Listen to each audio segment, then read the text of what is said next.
the No Dunks podcast on the Athletic Network. It's Monday, October 10th, 2022. Happy Thanksgiving Day to all of our Canadian friends and family. I'm J.E. Skeets here in the Classic Factory. Alongside me, as always, we got Tas Mellis. Podcast listeners, this is for you! Next to him, it's the bearded one, my top shot hot boy, Trey Kirby. Hey-o. Hey-o. And over yonder, making the magic happen, JD. Hello. There he is. And here we are. Today's show officially tips off season 4 of No Dunks at the Athletic and our 18th consecutive NBA season of podcasting. This show can legally vote. That's crazy. Wow. It is crazy. That's crazy. Yeah. Shout out to the stream team for joining us live on YouTube. You know what's crazier? There's been fans that have been watching all 18 seasons. Don't believe it. That's nuts. That's Don't nuts. believe it. Yeah, I love to see a message about, like, I started watching in high school and now I got kids. That's pretty crazy. Wow. Yeah. Vote for Stacey We love Abrams. it. There you go. Make sure you subscribe, like, comment, share the show here. Help us get those numbers up, especially on YouTube. Get your No Dunks merch over at nodunks.com. We are working on some new gear. It's coming down the pipeline, so keep your eye out for that. Finally, don't be shy when it comes to questions and comments. Drop us an email, nodunks@theathletic.com. Hit us up on Twitter or Instagram, at No Dunks Inc. I guess TikTok as well. We're talking. Can you talk to people on the talk? Oh, yeah. You Yeah? can respond to a comment, like make a whole nother video about it. geez, okay. Yeah, oh, yeah. Oh, yeah. Stories on TikTok. Okay. They're starting to rip off Be Real now, so you have to do like an instant photo or a video of whatever you're doing. I haven't signed us up for notifications yet, but sometime it's going to happen while we're in the middle of the show. We'll be like, sorry, we got to take a pause take here. a photo. Bloop. Oh. Look at these guys making a classic. Okay, all right. Well, Gotta be holler at real. us across all these social media channels. Sound off in the comments, either in the stream team, of course, or below the video. We're going to start our 2022-23 NBA season preview by tackling the burning questions. JD hitting us with that sick new fire intro. How long did that take you, JD? Longer than I thought it would. That's for goddamn sure. But totally worth it. Very cheesy, but it's burning questions. burning What are you gonna do? questions. Exactly. Yeah, this is what we do before we get started for every season. As usual, this will be a 5-part series. So we'll have new questions, new shows all week long. So make sure you subscribe to No Dunks wherever you watch or listen. Should we just get to the first question? Sure. Let's be real about it. First question, where's Lee? No, okay. We talked about that on Friday.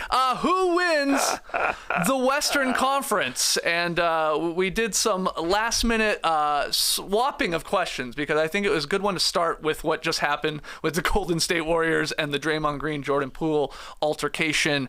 We haven't had a chance to break that down yet. No. So, yeah, where do the Warriors, fall into this winning the Western Conference with all that happened is maybe a spot to start. Yeah, I just looked at my Twitter mentions and somebody said, I'm just catching up on No Dunks, and Tas Mellis said the Warriors are a lock for the over because the vibes are immaculate.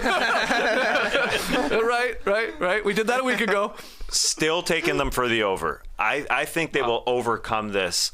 I do have a couple quick questions about the Draymond thing. Sure. Regardless, aside from the punch, the actual physical altercation, the two questions are, what is the organization going to do right now? And will this hurt Draymond in the pocketbook? Because I am surprised the Warriors are just kind of sweeping this under the rug to some degree, that there's no suspension being handed down. I think that should be happening. I say sweeping this under the rug because they just keep talking about how did this thing get out? And Steve Kerr brings up that I've seen in my basketball days 20 fist fights. Right. They're kind of massaging it, and to me that's why I think that Draymond isn't going to get hurt in the pocketbook because of this incident. If he's not playing well, then there's that chance. There's that possibility that he gets hurt in the pocketbook because he's 32. He's going to get paid until he's 34 with this player option. That would reduce his pay. But I just think that they're really just going forward with Draymond. He's going to get this time off. Totally understandable. But I think they should be suspending him. I think they should be sending a message to the... You don't think the time off is a secret suspension? They're giving him the chance to say, I'm taking a break here. When really they're like, you need to take a break here? Well, I think they should be saying to the league, this isn't cool. They should be saying to everybody watching, every kid watching, that you can't be punching somebody in the face. I think that's the message. Draymond, whether it's him or the secret suspension, I just mean more of a... What do you think Just would a be message fair? to the freaking league. Anything I think is something. A game, 3 games, 5 games. I think anything is just something. anything. To me, yeah, that's the weird part for me. And I know everybody thinks this is going to get hurt him in the pocketbook, but I honestly don't. I think the way they're handling it right now, he's part of the brotherhood, and I know the vibes are less immaculate. Yeah. That has been a reduction in immaculation, but I think they're going to be. I think they're fine. They've got their leaders leading, and I think they're going to put this behind them. Did you see Jordan Poole last night? Balling. Things are okay with this team. I'm still taking them for the over, and I still think that they're going to be the best team in the West. Which is funny. I mean, Draymond's going to be out there. They're going to have their whole crew. They got the young vibes as well. I think they're going to be all right. What do you think of the Green-Poole altercation, and then how it does or doesn't affect the Warriors?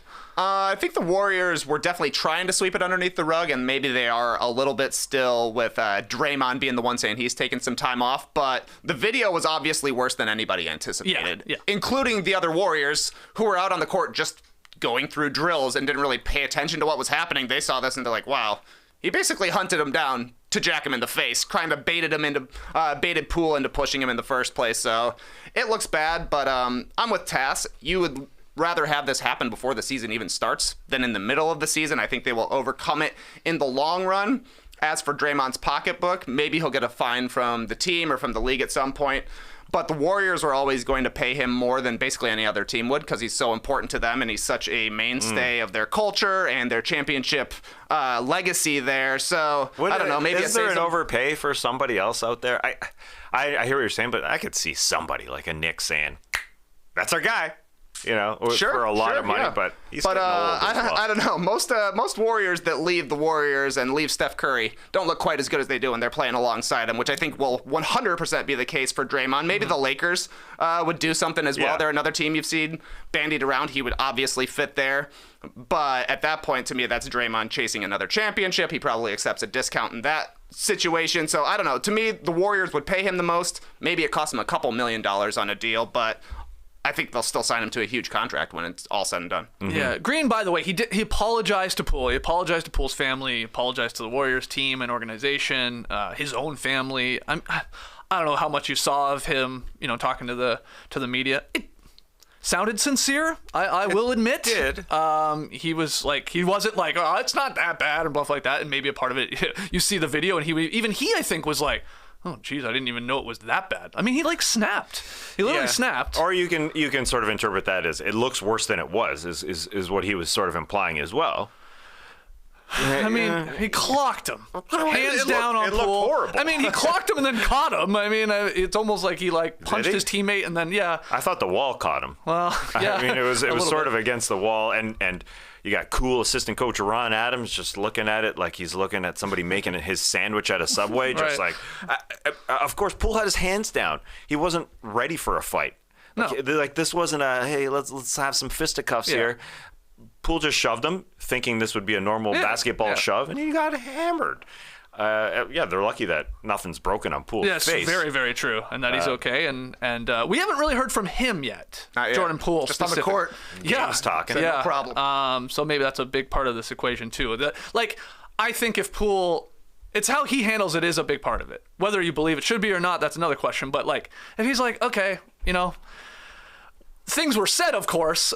That's fine. That shouldn't mean you get punched in the face. But if Poole is quick to let it go, so to speak, then it's easier for the team, I would assume, to move on. Then if he wanted, and rightfully so, again, to make it a bigger deal, hell, you could even get into can you press charges and stuff like that.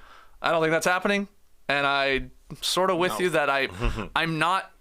It's weird to say I am not that concerned about the Warriors once they get on the floor if everybody's there. Maybe I'm being naive. Because some people are like, how do you... You don't think so? Because some people are like, how... It's the preseason. It's fine. Yeah, but... I think Draymond would be suspended if the Warriors were not defending world champions and ring night was opening night. They probably would suspend him right away. That would do more damage probably to the team than the fight actually did. They're going to start the season. They're going to be 20-5, and we'll be laughing at this happening in the preseason. Okay, maybe that will be the case. He's got, obviously, to gain back some respect and trust and his reputation, but he's always doing that. I mean, he's literally on the roller coaster. Yeah. And he's got a couple of years to do it when he's signed. I understand the worry at the beginning of the season, I guess, but I don't know. It just seems like they've got his back, right? Yeah, I guess so. To some degree. Well, let's show you the odds for winning the Western Conference, JD. I think you have it. And the Clippers are actually the favorites. Shocking. According to BetMGM, plus 275 to win the West. There it is. The Warriors coming in second, plus 325, and then the Suns plus 350. And then a bit of a drop off to the other teams: Nuggets, Grizzlies, Mavs, Wolves, Lakers, Pelicans. But you were saying, Todd, you said you're going to bet the over on the Warriors. You're going to stick with that. And do you have them still winning the number 1 seed, or you're looking at more like in a playoff series? I think, fully healthy, they would go to the finals again. I understand why the Warriors have dropped to number 2 in terms of the odds because of this Draymond Green incident. People are down, but the Clippers in the number 1 spot for the number 1 seed, as we talked about on the over-unders, that's not a Clippers thing. They're going to chill. They have 15 back-to-backs. That means Kawhi's sitting for 15 games. The number 1 seed for a Clippers team is odd. I still think the Warriors should be the bet if you're looking for the best team to finish, because they have the best team. And I do think Draymond's going to come back and fit in seamlessly. Obviously, you can take the Suns. I like that little Nuggets play, though. That seems to be a good one. I think that's juicy. Well, 100%, that's the best bet on the board. Nuggets plus 650 to finish with the 1 seed in the Western Conference. That's the question for me when you talk about winning the West. I know. Do you mean 1 seed or do you mean going to the finals? I like how this the Warriors will go to the specifies. finals, but the Nuggets will have the 1 seed in the Western Conference. I think they're going to be a regular season wins machine. Michael Porter Jr. looked good. Jamal Murray is finally back. Jokic is obviously one of the top 2 or 3 guys in the NBA right now. They are going to rack up wins. But I think the Warriors would probably beat him in a 7-game series because it's going to be tough to stop Steph Curry when it comes down to it. So I got 2 answers. I got the Nuggets to win the West, and I got the Warriors to win the West. You said we've been doing this for 18 seasons. I still don't know what who wins the West means. Preseason? That's why I ask it that way. We go back and forth. I think we've done it a billion times. But as far as these odds go, it's the number 1 seed, so thank you for specifying. Yeah, the Nuggets is a good value play for sure. Jokic is going to make everybody look so good around him. I think we're finally going to appreciate Jokic at another level. I know he's won 2 MVPs. I had people tweeting that to me as well. You're saying that people don't appreciate Jokic. I don't think they do for how good he is. He did what he did last year without Jamal Murray, without another ball handler who could really, really create. No disrespect to Monte Morris, but that they now have. We're gonna get into even some more depth guys that they have on this team a little bit later with the under the radar picks. But yeah, Jamal Murray and Michael Porter Jr. Hello, this is a good play for the number 1 seed. I agree. I do think the Warriors are the absolute favorites, and I don't like that Clippers line. I don't think a Kawhi-led team has ever been a number 1 seed.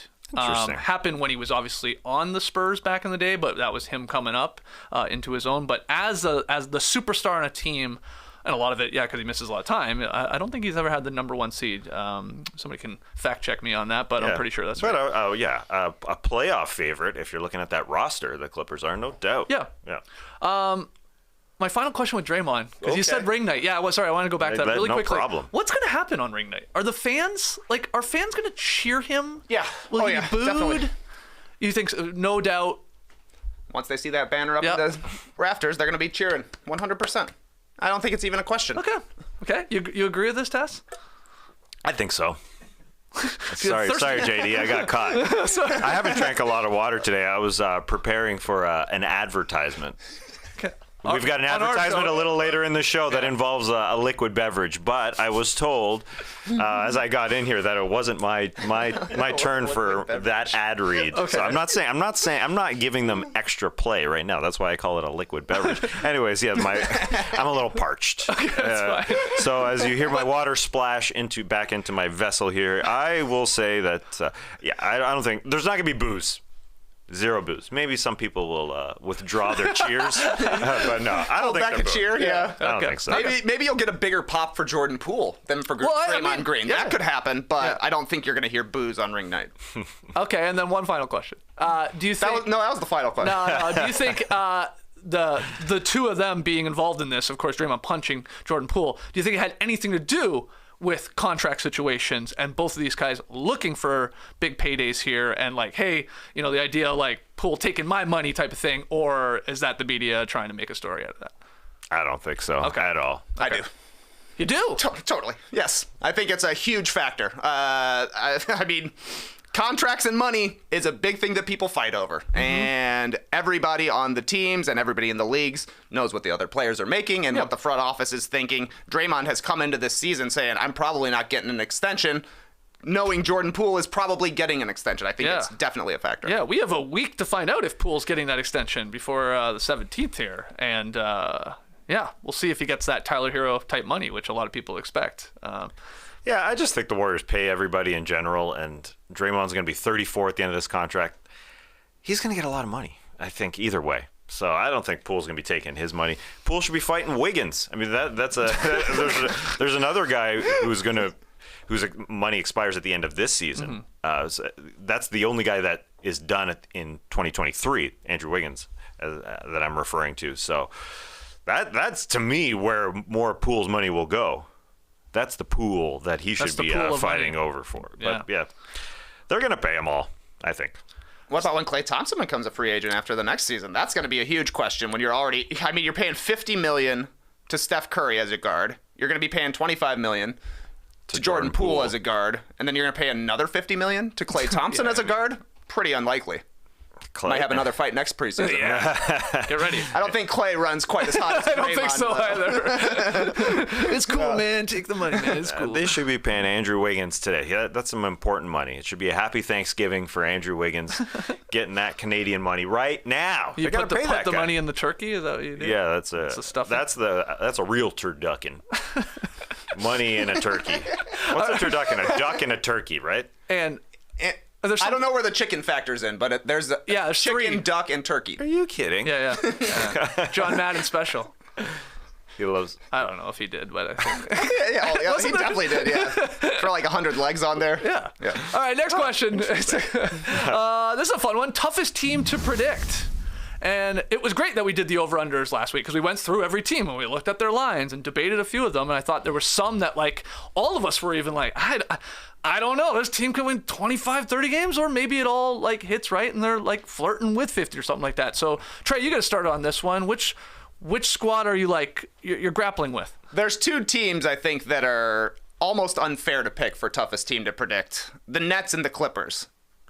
It doesn't feel right to me to be able to choose one of those because the Nets are just so confusing. Yeah. The Nets could win 75 games this year if they all decided, hey, we're playing every game as hard as we possibly can. They would be great. That's not going to happen. We also don't know if their team is going to look the same on opening night as it does at the start of the postseason. The Clippers, it's just a matter of who's healthy when. So the team I'd rather talk about is the Hawks because I think they're going to be good. But it's a question of, like, how good can they actually be to me? Because obviously the offense is going to be good. It was good last year. Finished second in the league in efficiency. There will be fit issues bringing in another guard, DeJounte Murray, alongside Trae Young. But that probably helps Trae Young in the long term once they get everything figured out. The defense will obviously be better as well, with Murray hunting the passing lanes and taking the best perimeter defender out there. I don't know exactly how good they can be defensively, but middle of the pack. And they're a very good top 4 looking kind of team in the Eastern Conference. The question is going to be, can Clint Capella get back to where he was during the 21 season? Because last year he was way, way slower coming off an injury. DeAndre Hunter has been there, and then he's not been there. Yeah. He has a 30-point game, and then he has a 7-point game. He hasn't been super reliable. Same with Bogdan Bogdanovic, also dealing with some health questions right now. Okongwu seems ready to step up. I think he's going to be a key piece for the Hawks going forward. But I don't know. The Hawks sometimes, to me, are not quite as good as the sum of their parts. It doesn't always add up to me, and now they're throwing another player into the mix who gets the ball a lot more than a Kevin Huerter did in the past. So I think the Hawks could and probably should challenge for home court in the Eastern Conference, but it wouldn't surprise me at all if they're still in the 7-8 zone of the play-in tournament. That's a good one. Yeah, it is a great one. And you mentioned the Hawks, number 2 in the offense rankings last year. No one's really talking about if DeJounte Murray sort of takes away from that a little bit. As good as a player as he is, just the fact that Trae had the ball in his hands the entire time, I think they'll jive, and I took them for the over. But I just wonder what it does on that end. I think DeJounte will add more on the defensive end than take away on the offensive end. Mm-hmm. Like Trey said, a lot of good parts. How do they jive? But I think even their couple games in Dubai, they look like they had a bit of an attitude. I know it's the preseason, but DeJounte Murray just does that to your defense. And I think That's what happened during this offseason. DeJounte Murray became like an asshole. Became a prick. Oh, yeah. And all these Banchero back and forth. Yeah, give him a little edge maybe. But They're calling him DJ as far as Spicy Mustard. Great nickname. Dijon, sure. But they're going to DJ. Too short. Too short? Give him Dijon. Yeah. Give him Mustard. Hit him with the hot dog. I think he helps out defensively, just in terms of their attitude night in and night out, because they were just so lax last year. Mm-hmm. I think he will help in that regard. Okay. That's a great pick. It is a very good pick. Tough. Do you have another team, or is that yours as well? Well, listen, I don't want to talk about the Nets either. The Nets, it's wrong because who knows what they do. But if you go back to last February, we're sitting right here. We said the fit with Ben Simmons is better than the fit with James Harden when that trade happened. And it could be good. And even just before that, if you go back to January 22nd, they were number 1 in the Eastern Conference. That's funny to think. Yeah. For 45 games last year, they're first in the East, and what shook them was the KD injury. But I don't buy them as a top 4 seed. So it's right. It's the number 1 option in the NBA GM survey as the toughest team to predict, and that's 100% true. Because you think they legit could win 60 games, if not more, talent-wise, and then they could win. They could be a 500 team, basically. Talent-wise, yeah. But I don't think they're running through walls for each other based on what happened this summer, Kyrie and KD. So I don't think they're going to fight their way. They could easily, talent-wise, they could get themselves to 50. I can't say the number 60. Okay. Can't do it. Okay. Can't do it with the Brooklyn Nets. But yeah, that's a real tough one. There are other great ones. I think the Grizzlies at 56 wins last year, a huge number. I wonder how much that's going to fall off because their expected win total is way under that with basically the same roster. They lost Kyle Anderson, and the question is how much Jaren Jackson Jr.'s absence really affects them. Yeah. But how important is he, especially considering what they did without John Morant last year when they were 20-5 without their best player. Yeah, that's wild. And they're young. Why can't they be better as a unit? Why can't they be a little bit more polished? Why can't they be a little bit more solid? If John Morant is healthy, why can't they win a 50-plus? So I think it's a little difficult to predict. And then the Zion one. I mean, that's a huge just one. A massive wild card. Yeah. A lot of people that's a big are high range. on the Pelicans, though. Yep. Yeah. But that's good. That's a good point. I mean, if he's playing back to playing like he was for that very small window where he was healthy, and like they were a good team last year, especially near the end after the trade, bringing in McCollum and Nance, then they could be something special. I'll add the Blazers to the mix. I feel like I'm higher on the Blazers than most people. I've seen them like ranked as low as like 11th in the Western Conference. I hate to bet against a healthy Damian Lillard, and they tried to at least bring in pieces to help a defense, which has always been garbage. The Blazers have finished 30th, 29th, and 28th in the last 3 seasons in defense. So they just need to just play average defense, and they would be a really solid team. But I like Jeremy Grant on that end. Gary Payton II obviously is huge. I don't like to bet against some guys, and Lillard when healthy is one of them. I know last year obviously doesn't play. They're 27-55. They totally lean into the tank. They get Sharp out of it, who could be a player for them as they move forward. But I remember when the Blazers, Aldridge left them, and people were saying, well, the Blazers are done. They'll be like a 25-win team. And they were far from that because they're led by Lillard, and he just it's foolish to underestimate him, I think. So I just find them confusing, Are they better than your Lakers and your Pelicans and teams like that, or are they not even close? Because some people say no, they won't. But yeah, that's on my list. What will the vibes be in Portland? Like they have a couple hard-working guys like Josh Hart and Jeremy Grant that can maybe elevate that defense. Yeah. But the West is just so tough. So it's a good one. I wonder what their ceiling is. What is their ceiling? 45. I guess. I think that'd be a great season. Be a good season. Yeah. That's a high ceiling. One other, let me throw one more in here because I checked out the NBA.com GM survey, and there are a couple votes for the 76ers as the toughest team to predict. Get out of here. How bad can the 76ers be? Right. They've got freaking Joel Embiid, and they've got a better supporting cast. How bad what's their floor? 45 in a bad situation? I think that might be the GM's they could lose in a first-round series. That would be terribly disappointing. And so maybe it's less to do with actually the regular season. It's a real who wins the West type situation. Is it a number 1 seed? Right. Yeah, I hear you. I don't know how Harden hedge to me. Yeah. Okay. Yeah. A bit of a Harden hedge, like hedge like that. He just wasn't the same James Harden that we've seen in the past once he got honestly, once he got to Brooklyn and then still in Philadelphia, they don't need Houston finishing second in the MVP voting every single year, James Harden. But we've seen in the playoffs, Harden's shortcomings are pretty well documented at this point. So I think everybody would expect this to at least be a good regular season team. But they're going to be tough to predict come playoff time. I would agree on that. Yeah. Okay. I need to put in a nice Harden hedge at the in my backyard, at the back fence, because these condos behind me, they're getting closer and closer, the encroaching. Ooh. So I need a nice big Harden hedge.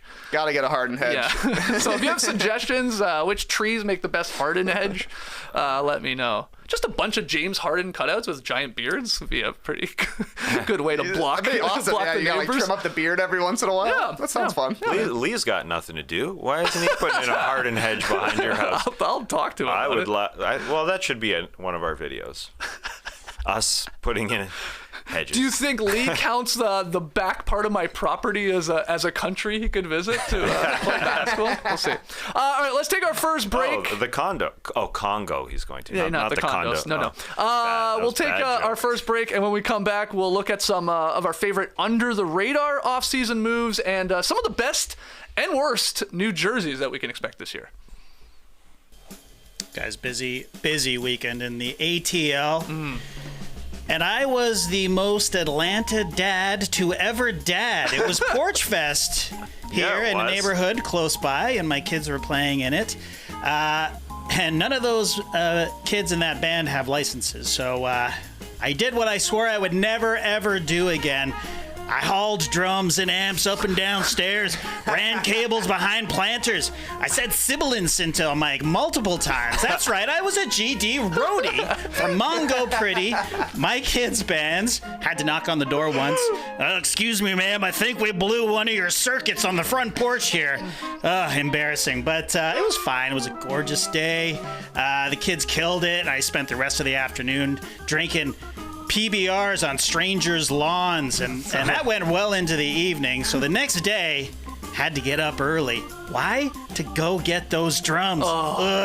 Brutal. Thank goodness for my old friend. Starbucks. Oh my God, why am I so bad at this? Does it look like a mirror, or what's going on? Yeah, I don't know. It's I'm not used to this. I'm not an on-air guy. Starbucks Baya energy drink. I had, and thank goodness I had the sense to hide my last can of mango guava behind cans of Guinness, which is a risk because look at how eye-catching this is. I mean, it's a beautiful label amongst the black cans, but the kids were fooled. They didn't see it because they sucked these things down like crazy. And I sucked this thing down. Fridge opened Sunday morning. Glug, glug, glug, glug. And I was good to go, man. Got in that car. Got in the RAV4. I had so much energy. I could have taken those drums assembled and just threw them back into the back of the RAV4. I didn't, though. I sat in the driver's seat. I didn't even get out. It's like, kids, welcome to the glamorous rock and roll lifestyle. It's Sunday morning. Go get those drums. And, you know, listen, this one's my favorite, the mango. Oh, my God. Why can't I do this? Mango. Yep. But they also have raspberry lime, which is very elusive. Can't find it anywhere. Yeah. I don't know what's going on with it. We've got JD in the stream team saying they sell out in stores all the time. Yeah, they do. It's true. And then the pineapple passion fruit. Not my favorite, but, you know, this one's the best. Mango guava. Yeah, so you can get them. You can get the two of them, not the raspberry one. It's available online at grocery stores, convenience stores, and gas stations nationwide. Yeah, the boys killed it at Porch Fest. Yeah, it was good. It was pretty good. It was their second gig ever, so, you know. And, it's a great festival, the Porch Fest. It was my first time. Yeah. But, you know, you walk by and you realize, like, you know, Jackson's 14, the bass player's 15, the guitarist is 15, Lincoln's 16, and the other singer is 17. But they're children. Yeah. They're children, but they're rocking out. It was great. It was great. Great fun. What a range. I went nuts when I guess I wasn't expecting. I forgot it was on their set list.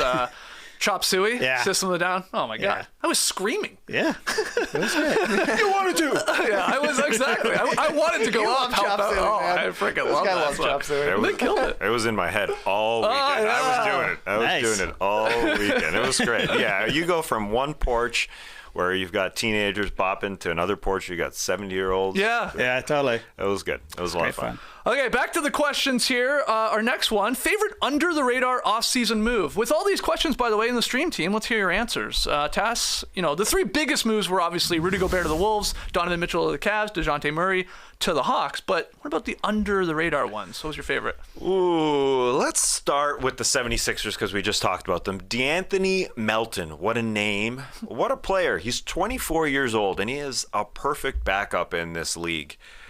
Now, he's only going to get better. I thought complimenting James Harden with this guy makes so much sense. He was a 40.6% shooter on catch-and-shoot threes. He can be ready. He can fire. But he can also create. He did that a lot last year. And he led the Grizzlies players with 206 deflections last year, playing only 22 minutes per game. So he does it on both ends. Along with Daniel House's addition on the Sixers, to me, you may not see much of Matisse Thybulle at all. I think you've got great additions around James Harden to shoot, take a lot of pressure off him, and just give him the rest he needs, too. I think there'll be times when Harden can he doesn't like taking games off, but I think he could take a game off because DeAnthony Melton is solid. I think he's underrated. You could see him just sort of being a good defensive guard beside James Harden as well to take pressure off him as well. I believe in DeAnthony Melton, D-Melt as they're calling him in camp. I like him as a player. Trey? I think that's actually a really good one. I love what the 76ers did. They've got such a deeper team this year compared to last season, going through it with no Simmons. Just really kind of submarined their chances at having a deep team. So what they did, I thought, was incredible. This offseason, for me, I don't know, this is almost who am I most excited returning from injury, but also a great underrated offseason move. John Wall going to the Clippers. I'm just excited to see him play on a good team. The last time we saw John Wall, he averaged 20 points a game, 7 assists for a terrible, terrible Rockets team. But it's easy to forget that at least he was productive in his time there with the Rockets, after Harden was traded to the Nets, I suppose, that time. Right. It's hard to keep track of this guy's trades, unless you're trimming your hedges out back. But yeah, I'm excited to see John Wall because it feels like he'll play kind of a little bit for the Clippers as well. Reggie Jackson is still probably going to be their number one point guard, but we know Kawhi's going to take some games off. We know Paul George will take some games off. Surely Reggie Jackson will get his rest. There will be times when they need John Wall to be a sort of dynamic playmaker for him. It looks like he may still be able to do it. I don't know. Anything they get from him will be a little bit of a benefit. I love that he was Dougieing in preseason. Yeah. Bringing back the Dougie after 11 years. Great stuff. He looks happy, honestly. Yeah, exactly. He looks happy. He looks excited to be playing for a contender because, the Wizards at the end of his tenure obviously were one of the worst teams in the league with him being banged up and Beal kind of finally starting to seize the reins there. So John Wall actually is going to be playing, and he's actually going to be playing for something. I think that's pretty cool. I'm going to go with the Sacramento Kings adding Kevin Huerter as a bit of an under-the-radar offseason move. For sure. They traded Justin Holiday, who I like as a player, Mo Harkless, who then was traded another 10 times, and a future first-round pick. That was it for Huerter. Mike Brown, by all accounts, is leaning towards starting Huerter, which I actually really like at the 2 for the Kings. So some shooting around Fox and Sabonis. That makes a ton of sense. And they got another shooter in Malik Monk because there was a little debate like maybe who gets to start there. I think Monk, I like him coming off the bench. He's a bit more of a gunner, and Huerter's going to give you a little more defense. And he's not a lockdown defender, but he looks like a goofy white guy that you're like, we'd kill this guy. You can't. He's big. He's a big boy. He's like 6'7". He's big. He's smart defensively, so he doesn't hurt you. So I just like this move. I like the Kings adding shooting. That helps, especially when Fox, has struggled. He had one good year in his career where he shot the 3 decently, and then it's sort of like that's catered. So I love it. I love the Huerter move for that little of to send out. I thought was a really, really slick trade there for the Kings. So I'm high on this one. You are high on the Kings. I'm high on the Kings. General. Yeah, you're gonna hear some. It's early October, of course. Yeah, you have to be. Kangs. They haven't lost.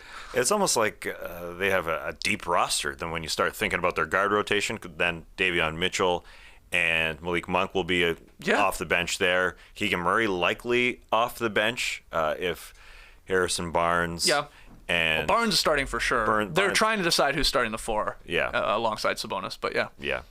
There's guys off the bench, but yeah, Huerter's he's solid, and hopefully he'll He'll fire away. I hope he just Well, lets I mean, it, lets he's it rip. he is great catch and shoot threes. Like, I mean, last season, actually, him and Monk shot exact same 41.9% on catch and shoot threes. So now they got both those guys. That should help. Well, that's going to be on then Fox. Sabonis is a good passer, but it's going to be on Fox to actually be a playmaker rather than trying to be a scorer out there. Because playing alongside Trae Young and playing alongside LeBron James, you're getting some good looks for Herter and Monk. Fox has got to be setting guys up, especially since they are going to actually have shooting around him. I also saw Herter's been wearing a headband.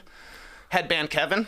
I don't know if that's a thing. Is this a good thing or a bad thing? Yeah, I don't know. It looks like a Halloween costume a little bit. It looks like his red hair is attached to the headband. So I wouldn't be surprised to see the Kings team store selling Herter headbands at some point. Yep. Okay. I'll just throw one more in here because when we talk about the Timberwolves, everybody talks about Rudy Gobert and their defense. And some people wonder, can him and Cat work at the 4 or 5? Are they too slow? And then they they signed another guy whose nickname is Slow Mo, and Kyle Anderson. But I think Kyle Anderson is going to actually help a lot defensively. He often takes the other team's best perimeter player, and he's just that guy who's going to work on offense. He's going to cut. D'Angelo Russell, Anthony Edwards will be doing their thing. Kyle Anderson will be moving. I think he'll be he's always under the radar, but I think he'll sort of fit seamlessly, just like Bruce Brown in Denver. Oh, you were teasing that early. Gotta throw that in there. How many times is he going to cut and Jokic's going to find him? Like 1,000. Yeah, you're getting ready for some like Jokic highlight dimes with Bruce Brown on the no doubt on the receiving end. I could see that. That'll be up on NBA.com. Sick dimes from Jokic to Brown. Epic dimes. You don't hear epic as a description for a dime very often. Sick is nice, though. I saw Schumann was tweeting it out. See a couple that Luka Doncic had. They weren't assists because the guy, they were missing the shots, but holy crap, he was throwing some crazy passes. All right, let's hear from everybody on that one. Under the radar offseason moves, let us know there in the stream team or in the comments, or tweet at us at NoDunksInc. Okay, we always do this one, and there's a lot to pick from. The best and worst, we can tackle both if you want, New Jerseys. Trey, there are a million New Jerseys, man. There's a million. We've come like to the point where like I see a new jersey, like new statement jersey from like whoever, the Blazers, the Suns, and then I have to go, hold on, that's a new jersey? We haven't seen that one before? Like I felt like that was 2 years ago. Because they like now they're just like doing these little tweaks, but they say it's a new statement anyway. I mean, seriously, the Blazers, the Clippers, the Suns, the Nuggets, the Hornets, the Wolves, the Magic, the Net, the Heat, like every team basically has a new jersey or two. Every team does. Do you have a favorite? I think there's a lot to choose from, but not a lot to choose from best new jerseys because all in all, an uninspired crop, I would have to say. But for me, the best new jersey is the one we've known about for the longest time, the Wizards cherry blossom jerseys. Oh, yeah, that's a long which one. were announced in March because the Nationals were wearing them, but they're not starting wearing them until this year. They're pink. You got the cherry blossoms on the side there, some light blue trim. I really like the ombre look of the shorts there. I like how they released them with Kyle Kuzma, like posing in a, I don't know exactly where he's posing. I saw some other ones where he's wearing like a very floral suit alongside his Wizards jersey. Yeah. So these to me are very, very cool. They relate, to the cherry blossoms there in Washington, D.C. These are going to look awesome. Other than that, though, I'm like, it's tough. It's tough out here. Too many jerseys. We're having to get new jerseys every single year. It's tough to come up with a good idea every single year. Yeah, and that's why a lot of the New Jerseys look similar, like you said. A ton. A ton. It's just it's a puzzle. You literally have to go back and check. Is it slightly different than last year's? Because a lot look different. I do like what the Suns did. Amelia Earhart chiming in here in the stream team. Those do look good. It's a retro look. The Blazers one, I saw a video when looking through this. First, I Googled best New Jersey, and then I was in the state of New Jersey for a while on Google, and then I saw Dame apparently design those ones. Yeah, he was a part of the team. Those are cool. Yeah, they're fine. Pinwheel. First time they ever had a pinwheel on a jersey. Yeah. They're totally fine. Shout out to Pinwheel Empire. But I think my favorite one's back to Kyle Anderson, the Timberwolves jersey. I think they look slick. You like this one? I thought this one was polarizing. It's a polarizer. I don't mind it, but I saw some people, net fans. I understand the whole neon thing. Is it part of their color palette? well, they made it, I guess, last year when they went those all neons. Yeah. And maybe I'm just happy that they scaled it back. They went, combined it with their blue. The lines on the shorts, I'm a little puzzled by. I like the line on the jersey, but that's where you can cut them. Actually, if you zip them off, yeah. you can give a shorter short. Yeah, very cool. Great idea. Or you can turn them into pants. You add on. So yeah, I'm good with those. Okay. I'm definitely good with I like that it says Timberwolves on them. Yeah. Because their jerseys just say Wolves. And it's like, okay, that's your short name for your team. Why don't you put your real team on here? But I think the Timberwolves in general need a completely new jersey set. Okay. Especially now that they are on the upswing. Oh, okay. Interesting. That's fair. I've got a weird best one, and I think I went with it because at least it's, well, it's ironically not original. It's paying homage to a team from like the late 60s, but it's not just one of these ones that you guys are saying like, you're like, hold on, have we seen that one before? Or that's just an old jersey. It's the Rockets. Going back to their San Diego roots. I think what I like about it is, do you guys read Uniwatch? This is basically Not for the last 10 years. this is basically Uniwatch's logo, I swear to God. But yeah, it's got some Sonics vibes. I think that's what I'm a fan of it. And these are, like I said, paying homage to the time when they were in San Diego. The Houston Rockets were in the late 60s before they came over. I just think Jalen Green looks cool as hell in them too. So Green and gold is an incredible color combination. Right. These really highlight the package. Green means go for Jalen Green here. So these are cool. In my opinion, I like these. Those shorts are strange. Didn't notice them, but yeah. We had green gold as our high school. Oh, you did? Great. Yeah. Graydon. Oh my God. Gordon Graydon was my name of my high school. I get it confused with Graydon Gordon. Hold on, the name of your Gordon school was Graydon. Gordon Graydon, and we know a guy named Graydon Gordon. That's very who good. stars on No Breaks every single week with Trey. That's very Last time he was here, he was wearing gold and green as well. That's wild stuff, man. Amazing. That's our next video. Graydon Gordon putting on a Gordon Graydon jersey that I still have. I still have that shiny jersey that does not look as cool as Jalen Green. It doesn't look as cool, but same colors, yeah. Yeah. Okay. Same, yeah, that's just a cool jersey. They did well with that. I'm surprised they haven't brought that back. I know. Until now. I know. I guess it's like, why? It's like, San Diego 67, 68, but whatever. Maybe because our team is bad. Yeah, maybe. Maybe it's time. What were you? What was your team? Like, what was your basketball mascot? No. Oh, jeez. Why is this escaping me? I mean, the school doesn't exist anymore. R.I.P. Yeah. It was a. Like Gophers? It'd be cool. Guardians? Triple G? Yeah. Like, I'm trying to think where you triple G. I honestly can't remember. It wasn't a very prominent. I can't remember. Who went to school with you? Somebody in here. Yeah, I was gonna say somebody in the stream team went to school. I get with some Saga love. Jesus used to go to Mississauga with his family. The Hawks, of course. All right, thank you. What an idiot. Pizza Police 1 says. What an idiot. Hawks, he went there. You know Pizza Police? Yep. Okay, good. What was your high school mascot? Rams. Nice. Yeah. That was the Reapers. Yeah, that's The Reapers, wow. yeah. Yeah, sounds very cool, very scary, but guess what? It's a piece of farm equipment. Yeah. Yeah, we're farmers here. Yeah, I saw a Plano Reapers photo of you dancing Bye Bye Bye. Maybe you don't want to mention that. Bye. That was recently. Yep. Yeah. Yeah. saw Shout the out to the Reapers. Yeah, shut up. And you had the purple. I do like that. purple You're and the white. Kings, baby. Yeah. Yeah. We had a similar run of playoff success to Sacramento. Not true. 1999, finished third in state. Shout out Brad Korn. Yeah. Literally the best player in the history of my high school was my named God. Korn. That makes sense. What about worst ones then? All of them. Yeah, you don't like a lot of them, eh? Nah, I see the one you got racked up here. So rack 'em, Sauce. Yeah, the These Jazz, come Jazz on. jerseys are brutal, but they're perfect for this team.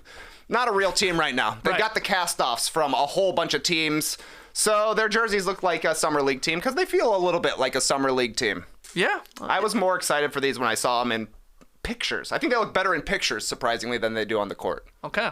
Yeah, I mean, look, you like the throwbacks there to the, the 90s Jazz shirt with the mountains. That's pretty cool. But these other ones, they still feel like they're not done or it's a mistake or they just gave up and they said, yeah, who cares?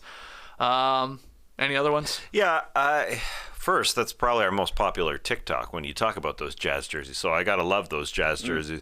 It's a summer league vibe, no doubt. But the purple standing on its own will look good on the court. Yeah. But yeah, I'm with you. I think the cryptocurrency San Antonio Spurs ones. That's a Sadix. I hate these. I just hate that they say Sadix. I actually really like the pattern down the side. I don't mind the state logo there. Yeah, I but definitely why love Sadix? San Antonio, Texas. San Antonio, fun to say Texas. no, though. Yeah, you can't. Once you say Sadix, it would be cool if those were satin.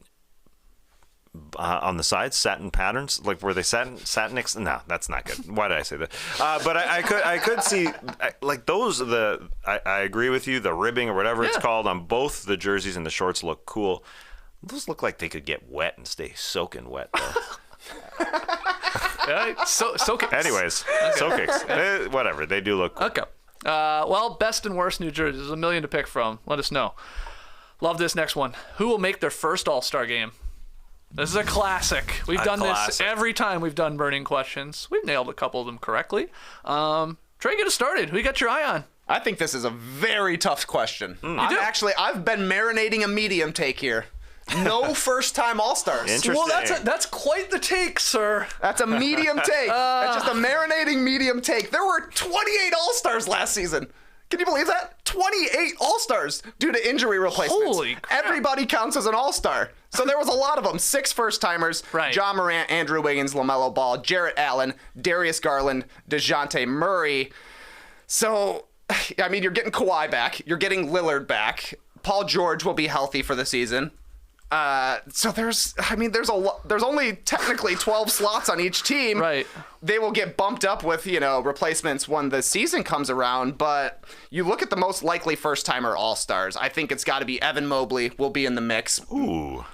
I think he's got to have a chance. The Cavs are going to be good. He was right there with Jarrett Allen as kind of the second All-Star from the Cavs last year. I think Jamal Murray and Anthony Edwards will also have chances to make their first All-Star game. But you look at Evan Mobley and Anthony Edwards, they're kind of in the same scenario where they're going to have other All-Stars on their team already to the point where maybe for Edwards and Mobley to make the game, they would have to have 3 All-Stars from the Cavs and Timberwolves, and it's just hard to get 3 All-Stars. So I don't know. I kind of feel the same way about like Tyrese Maxey. I think he's got an All-Star caliber player, but he will be third in line from the 76ers. Yeah. It's just going to be tough. I will take Evan Mobley as my choice. But like I said, I'm marinating this take here. I think it's reasonable that there's no first-time All-Stars this time around. Wow. That would be the first time, I assume, in a long time. I don't even know when the last time that happened. That's a good one. It's a good point bringing up that there's 4 injury replacements, and they're all young dudes generally. So I went back and I checked out what we did last year. First of all, very depressing. We're all podcasting from home. I know. That caught me by surprise, too. Interesting. I did see that. Life is much better now. Yeah. I had a medium take, I guess, last year as well. I picked John Morant, which was a popular pick, but I didn't go all in. I just kind of said, John Morant. John Morant will get there. Because there were just so many good All-Stars, so many Western guards that it would be tough for him to take a spot. But I'm going to go with another Western guard. I think it will be Anthony Edwards. It is tough. Gobert and Towns on your team, so you'd have to have 3 of them, but I think there's a chance. That's more likely, though, because of Gobert and Towns being both bigs. So I feel like if the Wolves are exceeding expectations and they have to obviously be winning, that you could have a guard in Anthony Edwards who's going to score over 20 a game in all likelihood, and then 1 or 2 of the bigs. I think that's more likely, right? Yeah. But guard in the Western Conference is one of the toughest spots. It is. That's the other part. Well, it's funny because Mitchell moves east, DeJounte Murray moves east. I mean, Brunson didn't make an all-star team. I mean, he could be a pick in the East possibly. But yeah, it's still stiff competition because from now until the end of time, you can lock in basically Steph Curry, Luka Doncic, and Ja Morant. Like those 3 are going to be all-stars, unless they got injured in the first couple of games. And then plus the Sun. There's a couple Suns. Chris Paul maybe is getting to the end of that, but Devin Booker is basically a lot. Lillard is back. In theory, Klay Thompson is always still like a bit of a wild card. Like if the Warriors have a great record, and then I think even someone like CJ McCollum, if the Pelicans are as good as we think they might be, it's expand tough. the rosters. No, don't do it. But I think there's a chance that Rudy Gobert doesn't make it. We've seen it in the past where he's been sort of a borderline all-star, and Anthony Edwards is. I believe in the year 3 bump. We see good players go to great. I believe in the I just believe in the dude. You see him step up in the postseason. The 10 pounds of muscle, I don't think is fake muscle. I think he has been he's been working, and you'll get that classic year 3 bump. But the Jalen Brunson one is interesting because he could be the only guy. I think Jalen Brunson or RJ Barrett. Like a Knicks representative is not that far-fetched. No. I don't think. But Brunson's hurt with, Mitchell and Murray heading over there and stuff like that. That's true. Yeah. I had Anthony Edwards. I do sort of believe in that one. Of course, I wrote down De'Aaron Fox, who, hasn't made an all-star game and has had numbers, at least in chunks, that look great, but they have to win, so it all comes down to that. Yeah, you actually now saying Mitchell, Mobley would have to overcome that as well. I know he's a different position. Garland, Mitchell, and then Jared Allen was an all-star, too. It's very, very difficult. But Mobley's working on his game, too. I think we'll see him expand the creating on his own type game. That guy's got skills. What about, this is crazy because I think they're going to be the worst team in the league, but what if he has incredible stats? A Tyrese Halliburton. What if he's like DeJounte Murray-like stats there with that year he made it? He could be a replacement. Yeah. I think that's the ceiling this year is injury replacement. I'm surprised I haven't heard of Scotty Barnes from you guys yet. Yeah. Slow it down. Yeah, he could be in the mix for sure. It'd be amazing. Sure. We'll see. He could overtake somebody like Fred, who was there last year. But, Paskey's got a... I think there's still a pecking order. I think Pascal should be the number one. But then, Fred, you'd have to have a second Raptor, I think. And it could be Scotty for sure. But, we all want to lower the expectations a little bit for this 50-win team. Yeah, they're going to do it. All right. Always one of my favorite questions. First-time All-Star. Let us know who we forgot and who you want to make the case for there in the stream team in the comments below. Got to take one more break, but when we come back, we're talking returns we're excited for and some random players who could score 50 points in a game this season. Yeah. Don't go anywhere. If I were to check my search history, right at the top would be, when does the pharmacy close? Well, Amazon has a pharmacy. Yes, that Amazon. And it doesn't close. Amazon Pharmacy delivers a better pharmacy experience that delivers directly to your door and works with most insurance plans. And it helps you save time, save money, and stay healthy. Prime members can save up to 80% on their prescriptions. America. And there's transparent pricing, so you know what you'll pay before you pay it. And there are real pharmacists who are always available at Amazon Pharmacy, no matter what time it is. Jeff Bezos just got his pharmacy certification. Bezos ain't there. Anyways, your medication gets delivered to your door. A pharmacy that works for your life with meds delivered. It doesn't get better than that. Switch to Amazon Pharmacy and save time, save money, and stay healthy. Learn more at amazon.com/nodunks. That's amazon.com/nodunks. Amazon.com/nodunks. Average savings based on usage and inside RX data as compared to cash prices. Average savings for all generics are 78%, 37% for select brand medications. Restrictions apply. Okay, the burning questions continue here. Whose return are you most excited for? Feels like there's 3, maybe 4 if you want to throw Lillard in the mix. Yeah, Ben Simmons, Kawhi, ones. Jamal Murray. But or maybe someone else. Who are you most hyped about? I'm most hyped about Zion. Oh, yeah. No doubt. Zion. Yeah, I forgot him. One with a bullet.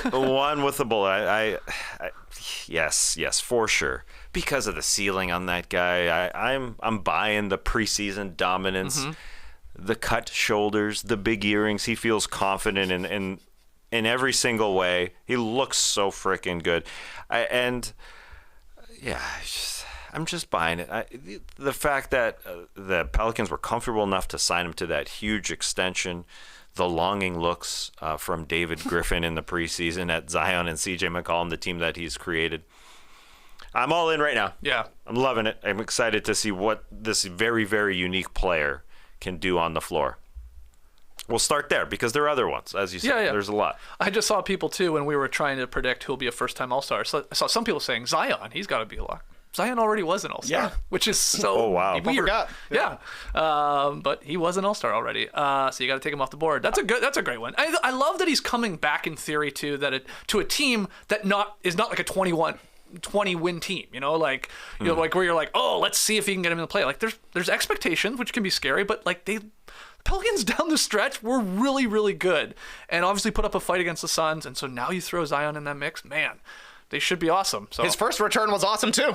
It feels like forever ago when he came back and made 4 threes. He's made 12 since, which I think is hilarious. But that first Zion game was a spectacle. Yeah. I assume the same will be the case. So, yeah, they're going to be awesome to watch. I'm excited to see Kawhi on the court again. I think it's hilarious that this guy's under the microscope, like catching scrutiny. People are calling into question if he deserved winning Finals MVP to the point that Zach Lowe had to completely refute it. Did you watch Kawhi Leonard in the finals? Yeah, the guy was the best player on the court, and he was hurt. Not to mention the last time we saw him for the Clippers, 30 a game on basically 60, 40, 90 in the playoffs. Insane stuff. But yeah, I can't wait to see Kawhi. I hope he plays. I mean, Tass has told me 15 back-to-backs for the Clippers. That takes him down to 67 games max at this point. So we're probably only getting about 60 games of Kawhi. But as long as he's good to go come playoff time, it's all good. I can't wait to see him. I forgot that he was limping around that whole postseason.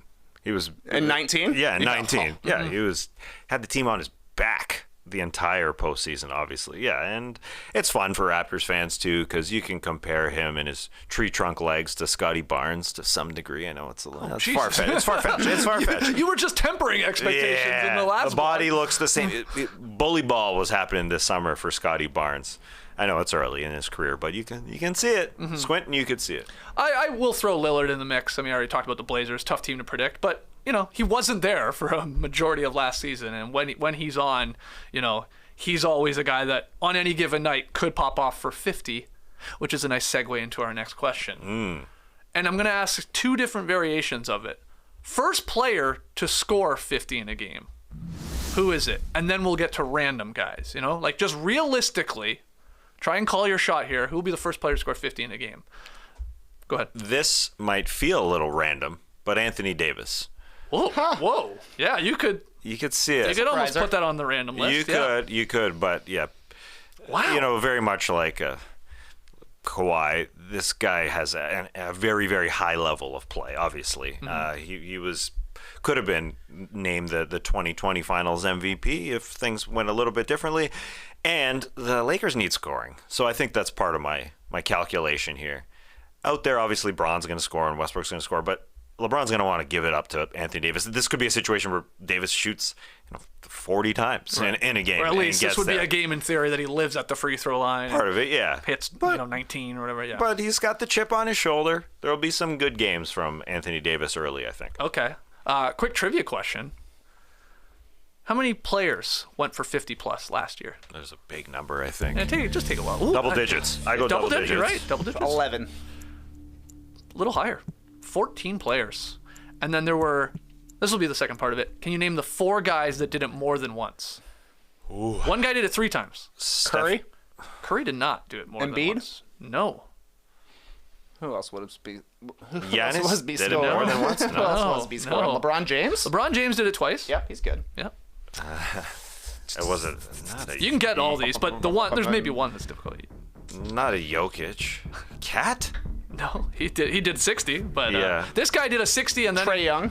No, this guy did a 60 and then had another 50, and he gets the people talking. People have a lot to say about this guy. It's unfortunate we talk about everything else about this guy, and if you just focused on the basketball, it'd be pretty amazing. Kyrie Irving. Kyrie Irving. Yeah, he had a 60-point game last year. I forgot about that. That's right. And then 2 other scorers, guys. Luka? No. Durant? Durant did it 3 times, which I had forgotten about. And then one more guy. He went to the finals, so it's not Curry. Jason Tatum. Yep, twice. Nice. There you go. Only one random guy, I would say, scored 50 last year. Sadiq Bey. Yeah. That's the only real random one out there. My first player to score 50 points in a game, Joel Embiid. Okay, I like Opening night. Whoa. First game of the season. Yeah. Against the Celtics. Yeah. Wow. Who's going to guard him? Al Horford? Not this year. Joel Embiid led the league in scoring last year? That's messed up. Luke Cornett. Getting his way. Okay, so big guys. We got Anthony Davis, Joel Embiid. I'll go with a guard for my first player. He flirted with 50 a couple times last year. Devin Booker. He went for 49 in a high-scoring game versus the Nuggets last year, and he had 48 in 35 minutes versus the Spurs. Put me down for a 50 burger at least early, I guess I'm saying, in the season. But let's get to the random players. That's the real fun here. Who do you have, Tess? Well, to tie it into our last question of player you're excited to see their return, and the player you've always picked for your 50-point random game. MSR says, I'm excited to see Tim Hardaway Jr. return, and you were always picking him as your random 50. So is he going to do it again? No, I'm out. Oh, you're and now I'll be out, and he'll do it. So watch. Oh, good. No, good. yeah. That's nice of you to do it. Yep. I'm going Jordan Poole. Ooh, good one. Good one. Yeah. Never had a 40-point game. Yeah, so I think it's random enough, but he's got the abilities to do it. And the boys will be chilling. The big boys at some point. They're bringing Clay along slowly. Steph's going to need a break. He'll be, with the towel cheering on Jordan Poole as he gets scorching hot. Right. He'll be the type of guy to gun for it, for sure, too. I like that part. If it gets close, Yeah. All right. So you're going Poole. Who you got? It feels a little like cheating to me because I don't think he'll be a random player once his career is over. But give me Jalen Green.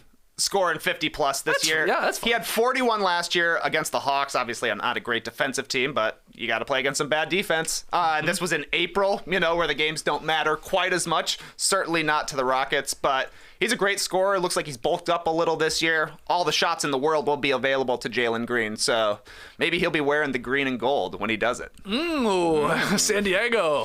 First San Diego Rocket to ever score 50 in a game. That's probably not true. There's probably somebody out there. Did Elvin Hayes ever do it? I'm not sure. I don't even know if he played for San Diego. Is Desmond Bane random enough? That's random. That's random, right? That's a good random. Career high I checked, only 34. Oh, that's random. So for him to get to 50, obviously a hell of a jump. But I go with him because he is an incredible three-point shooter. He shot 44% on about 7 attempts per game last year. Now, I just unlike a Jalen Green, unlike a Jordan Poole, is Desmond Bane wired to go for 50? Do you know what I mean? He seems too too mature. I feel like he'd just be like, nah, that's good. I'm good with 40. I'm going to sit on the bench now. But why not? I'm banking on a Sadiq Bey because he hit 10 threes, I think, in that 51-point game against the Magic. So I need Bane to pop off for 10, 11 threes and get you close to 50. Yeah. Poole, I like these picks. Poole, Jalen Green, Bane. Who else you got? Random players to go for 50. Come on, Mr. TD. You must be joking here in the stream team. Austin Reeves. There's a Stefan Vasilev, Tyler Hero. Yeah, sure. Could be a surprise What's one. his career high? He's probably in the high 30s, right? Yeah. Jack King with an Anthony Simons. Woo, wow. He had some monstrous With games Dame, when though, Dame now? was Okay. out. Okay. Yeah, so it does change. You're right. There's Kevin Porter Jr. Hello, going for 50. He did that, didn't he? He had a 50-point game, I think he did. 2 years during the ago? 1920 season, That maybe? sounds oddly familiar that he did. Wow. Yeah. That's Okay, do it again. That's a random. Still be random enough, yeah. Yeah. 2021. Yeah. Franz did? Wagner Yeah. from Will Chan. Franz Wagner, there's that's a chance. great call. There's a chance. He had a mid-30 game in the Eurobasket. Although it's a different game. Yeah. He got hot. Quicker game. Shorter as in time, yeah. Yes, quicker, shorter. You're right. I Yeah. could have went with shorter as well. Well, I don't know. Like quicker, I thought you meant like Like speed. speed. Yeah, I wouldn't say that. Nah. But the time of the game is definitely shorter. 40. These guys are putting up big numbers in Eurobasket. Yeah. All right, let's call it there. We got a lot more season previews still to come. Get your No Dunks merch over at nodunks.com. Get your questions and comments in. nodunks@theathletic.com. Get yourself an Athletic subscription. Our Warriors beat writers, just every article. I was consuming every article about Draymond Green and Jordan Poole. I really recommend the Marcus Thompson, the second one. I thought that was really, really well done. But go check that out. Athletic.com/nodunks. Get yourself an Athletic subscription as we start the NBA season here. Leave us those 5-star ratings and reviews wherever you listen and download No Dunks. New No Bunts coming up later today, though you said we're changing the name of it, I thought, because everybody's bunting suddenly. What's going on, San Diego? Juan Soto was trying to bunt for a hit, and we had a Nola, an Austin Nola, bunt a couple guys over, a sacrifice bunt, 2 bunts last night. Okay, so a little wild card roundup. I'm going to be jumping on with Tassie today It's a fun weekend. Yeah, get all depressed about the Fun Blue watching Jays those Mets blowing. lose, huh? Oh, yeah. You fools. Yeah, You yeah. absolute fools. Hey, MLB, the defending champs should get to play in primetime. Ooh, the Braves have got rough games, do they? Oh. Day games? Yeah, I don't know if Bud Selig's watching. I know he's retired from the game. Bring Rob it back. Manfred, you think he's watching? No chance. He's got bigger things on his plate, like scheduling the Atlanta Braves playing at 1 o'clock, their first game of the playoffs. And then Wednesday, Ridiculous. done a little dirty as well. A 4:30 start when there's only 2 games on the slate. You can kind of understand the first one. because there's 1, 4, 7. Sure. So they're Somebody's got to separate. get it, yeah. But Trey's saying as defending champs, Yeah, the Braves get the pick. yeah. Should be the Yankees who would play at 1 o'clock. There you go. You're not wrong. Wow. You are not wrong. They didn't win There's their a division, big, did they?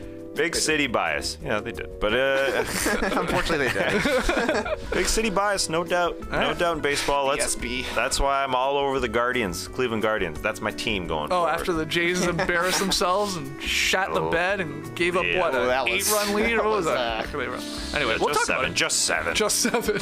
That's all a right. touchdown, not a 2-point converted touchdown. All right, so No Bunts, 1 p.m. Eastern today here in the No Dunks podcast and YouTube feed. We're back tomorrow, though, at 10 a.m. Eastern to answer more burning questions. We'll talk about the most overrated team or players heading into the season, which team will finish with the worst record. I feel like there's some candidates there. And a couple award-based questions, MVP and Rookie of the Year.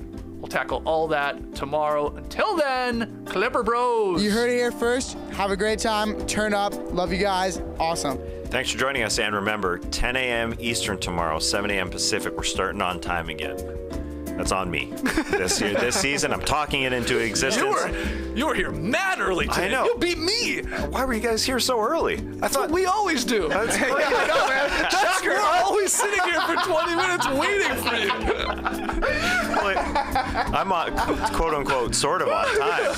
But you guys are here early. If you're not early, you're not on time, as they say. Embrace the day, people.